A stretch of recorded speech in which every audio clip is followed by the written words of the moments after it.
কল্পনা করুন তো শপিং মলের লাইনে দাঁড়িয়ে আছেন, হাতে শুধু ফোন, ক্যাশ নেই, কার্ডও নেই। হঠাৎ পিছন থেকে কেউ বলে উঠল, ভাই, গুগল পে চালু হলে তো ফোন ট্যাপ করলে পেমেন্ট হয়ে যেত। এবার সেটাই হতে যাচ্ছে বাংলাদেশে। আগামী মাসেই চালু হতে পারে বহু প্রতীক্ষিত গুগল পে। কিন্তু প্রশ্ন হলো, লাভটা কি? ফ্রিল্যান্সার বা সাধারণ মানুষের কি সুবিধা?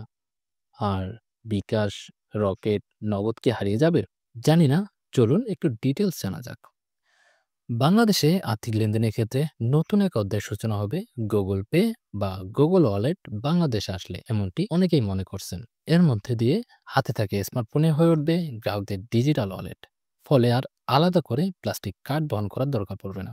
প্রাথমিক পর্যায়ে সিটি ব্যাংকের গ্রাহকরা তাদের ভিসা ও মাস্টার কার্ডগুলো ওয়ালেটের সাথে যুক্ত করতে পারবে এবং পরে ধাপে ধাপে দেশের অন্যান্য ব্যাংকগুলো এই সেবায় যুক্ত হবে। এখন এই সিস্টেম চালু হলে সবচেয়ে বড় সুবিধা হলো আপনার স্মার্টফোনেই এখন পুরো ডিজিটাল ওয়ালেট উঠবে।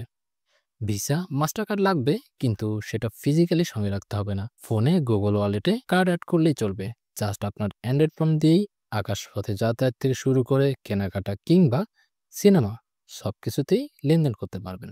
এখন আপনি বলতে পারেন যে কি লাভ হলো, এখন তো বিকাশ, রকেট, নগদ দিয়ে এরকম লেনদেন করতে পারি। তাহলে অবশ্যই গুগল পে সিস্টেম একটু ডিফারেন্স অ্যান্ড এক্সট্রা কিছু সুবিধা তো থাকবেই। এর সবচেয়ে বড় দিক হলো গুগল পে লেনদেনে অনেক স্মার্ট অ্যান্ড দ্রুত গতিতে হয়। দোকানে যদি এনএফসি মেশিন মানে কন্ট্যাক্টসেল পেমেন্ট সাপোর্ট থাকে, তাহলে শুধু ফোনটা মেশিনের কাছে ধরে দিন, ট্যাপ করুন, পেমেন্ট হয়ে গেল। কিউআর কোড স্ক্যান করার কোনো ঝামেলা নেই। আর হ্যাঁ, বিকাশ, রকেট, নগদ এগুলো স্থানীয় পর্যায়ে ইউজ করা সহজ হলেও ইন্টারন্যাশনালভাবে যারা লেনদেন করতে চায় তাদের জন্য গুগল পে একদম পারফেক্ট একটা অপশন। জাস্ট আপনার ডুয়াল কারেন্সি কার্ড গুগল পের সাথে ইন্টিগ্রেট করে দিন। বিদেশের ওয়েবসাইট যেমন অ্যামাজন, নেটফ্লিক্স, স্পটিফাই ইত্যাদি থেকে সাবস্ক্রিপশন বা শপিং করতে পারবেন সরাসরি আপনার টাকায়। আরেকটা মজার বিষয় হলো, গুগল সাধারণ ব্যবহারকারীদের কেনাকাটা, অনলাইন পেমেন্ট বা এক ইউজার থেকে আরেক ইউজারের কাছে টাকা পয়সা ট্রান্সফারের ক্ষেত্রে কোনো চার্জ করে না, যদি ইউজাররা নিজ ব্যাংক অ্যাকাউন্ট বা ডেবিট কার্ড ব্যবহার করেন। তবে কার্ডধারী ব্যাংক তাদের নিজস্ব নীতিমালা, কার্ডের ধরন এবং লেনদেনের প্রকৃতির উপর ভিত্তি করে ফি ধার্য করতে পারে।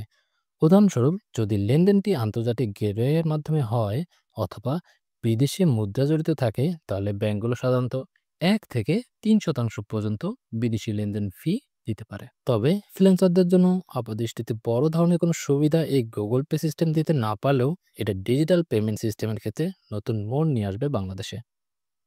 এর ফলে পেপলের মতো জয়েন্ট পেমেন্ট গেটওয়ে বাংলাদেশে আসার পথ অনেকটাই সুগম হবে। সেটাই ফ্রিল্যান্সারদের জন্য আসল গেম চেঞ্জার হতে পারে। এখন গুগল পে সিস্টেম চালু হলে এটা বর্তমানে যে মোবাইল ব্যাংকিং সিস্টেম আছে সেগুলো কতটা চাপে রাখবে, আদৌ রাখবে কিনা বলা মুশকিল। কারণ গুগল পে মূলত টার্গেট করবে শহরের মধ্যবিত্ত, উচ্চবিত্ত, অনলাইন অফলাইন শপিংকারী, ইন্টারন্যাশনাল ট্রানজাকশন করা মানুষদের, যারা স্মার্টফোনে এনএফসি, ইন্টারন্যাশনাল কার্ড ইত্যাদি ব্যবহার করেন। তবে বিকাশ, নগদ, রকেটের মূল শক্তি হলো সর্বত্র ছড়িয়ে থাকে agent network, mobile recharge, bill payment, সরকারি ভাতা, স্কলারশিপ বিতরণ এবং অফলাইন লেনদেনের সুবিধা। ছোট দোকান, রিক্সাওয়ালা, ফেরিওয়ালা পর্যন্ত এই বিকাশ, নগদ, রকেট ব্যবহার করে। বিশেষ করে গ্রামীণ ও নিম্ন আয়ের মানুষের কাছে এগুলোর ব্যাপক রিচ অ্যাক্সেস আছে। গুগল পে বাংলাদেশের ডিজিটাল পেমেন্ট ইকোসিস্টেমে একটি উল্লেখযোগ্য সংযোজন।